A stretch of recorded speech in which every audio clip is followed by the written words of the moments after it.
Today we're in Pollock Pines at a kind of a special thing, and I've got with me Captain Lewandowski of the Dorado County Fire Protection District. And we're standing in front of a brand new fire engine, and I understand you're pretty proud of it. Yes, this is our brand new fire engine that's going to be serving the Pollock Pines, Strawberry, Kybers, and assisting to the Sarah Springs and Camino area of Dorado County Fire. We just placed it in service in August of 2021, but it's been a process that took a little over a year to come to fruition. And this will be the first new fire engine for the community since 2004, when the last brand new engine was placed in service. First brand new engine, you've had some that have been redone and so on and so forth. So this one, I read the specs on it, and I was saying to myself, wow, this is really something. So you were on the design team, I understand?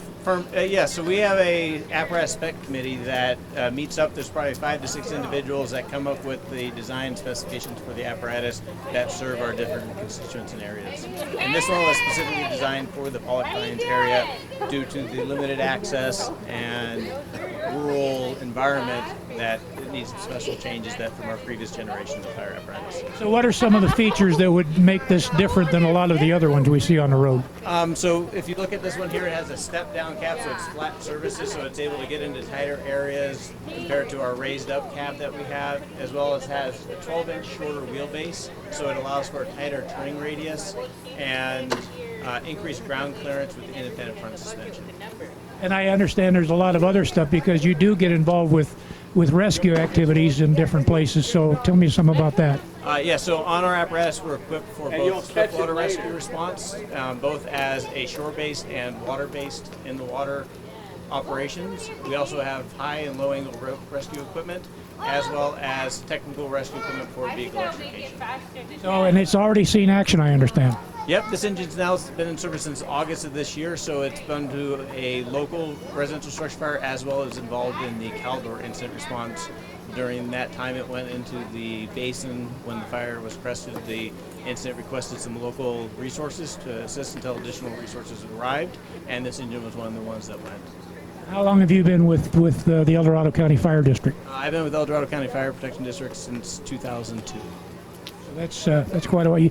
He looks like he joined when he was 12. I'm 17 too. Indeed, I have been told that. So are there other features on this that you wouldn't normally find in one, say, down in the valley? So something you'd see in this engine here that you wouldn't see down in the valley is on the back we have what they call I-zone brackets. So it allows the engine to be set up to do wildland-urban interface structure protection or defense in between structures so that it can quickly load hose back on it and redeploy it at other residences. Additional things you'll see on this engine is we carry a wide complement of hose compared to other engines, where we carry the same amount of hose complement that you might find on a wildland Cal Fire or U.S. Forest Service engine. And you said the process. How long did the process from we need one till you actually ordered it? It takes about a year, so it takes about 2 to 3 months of speccing and designing and changing things for the apparatus from the previous generation, and then once we place the order, it takes about a year to build, because this is a completely custom built fire apparatus that each thing's built specifically for this engine. That's interesting. Where did it come from? It came from Appleton, Wisconsin, from Pierce Manufacturer. It was built this year, and it was placed in service in August. What does it have for power? It has a Cummins 450 horsepower inline 6 diesel engine. That'll scoot pretty well, I think. So. Yes, it can climb Ripley grade at 65 miles an hour as compared to our old engines that would slow down to about 45 miles an hour. So that's a plus if you're in a hurry. It is indeed. And you mentioned swift water and water-based, I think you used that term, rescue. So I think we're going to take a walk and take a look at some other apparatus here, Aldo. Earlier we talked about water rescue, and there's a great story about the boat that we're going to take a look at, so why don't we go see it? So this is what you use for water rescue.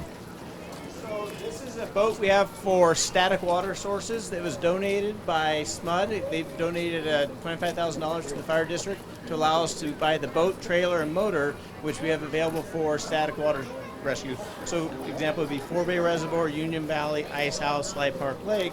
It allows us to access parts of the lake a lot quicker than trying to hike into that location.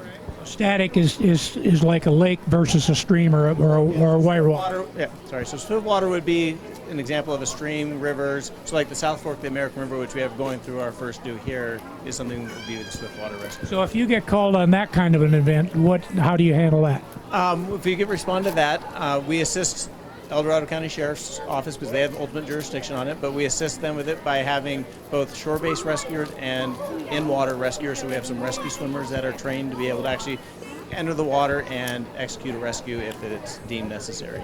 And it's an interesting thing to point out that even though SMUD is Sacramento basically, in the valley basically, they've got a lot of interest and a lot of stake basically, if you will, here in El Dorado County, because the lakes that they own that supplies power for SMUD, and a lot of the SMUD employees live up here in El Dorado County.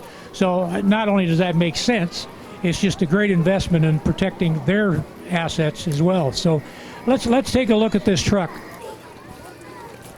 So here is a light rescue 17. By the way, truck 17, boat 17, rescue 17. So tell me about this. Right, so we have engine 17, boat 17, and then light rescue 17. Light rescue 17 was placed into service in about 2019 as a augment to the equipment that we carry on our normal engine for rural type rescue responses in the basin or remote areas. So this one gives us enhanced rope rescue equipment as well as a Stokes basket with wheel combination so that we can hike in on trails and extricate both victims or injured parties back out without having to carry them. So it just gives us additional ancillary tools to enhance those operations. And this is, you said this was Type 29. Was this something else before? Right. So we took one of our division chief vehicles that they normally would run out of, and we retired that and put it into reserve service as a light rescue when we replaced their vehicle. So this was an older vehicle that we repurposed into another type of rescue piece. So it's probably not used all the time, so that's probably a good thing that you can repurpose something that doesn't need to be as modern as, say, the new engine. Correct. So this one is able to be placed in service. This is a 2016, and so it's 5 years old, but it's got another 15 to 20 years of inline service working as a light rescue. So how many are in your firehouse? In our fire station, we have 5 people on duty a day, and that includes 2 people assigned to the ambulance and 3 people on the fire engine. And they work a 48-hour shift, and then there's another crew that comes in the morning after that. Well, it's congratulations first on the new truck, because you know, like your crew, they just keep looking at it like it's a new baby, but it looks wonderful, and we're going to take a bunch of still photos of some of the different compartments and things like that. Captain, thank you so much for your time, and thank you for all you do for us.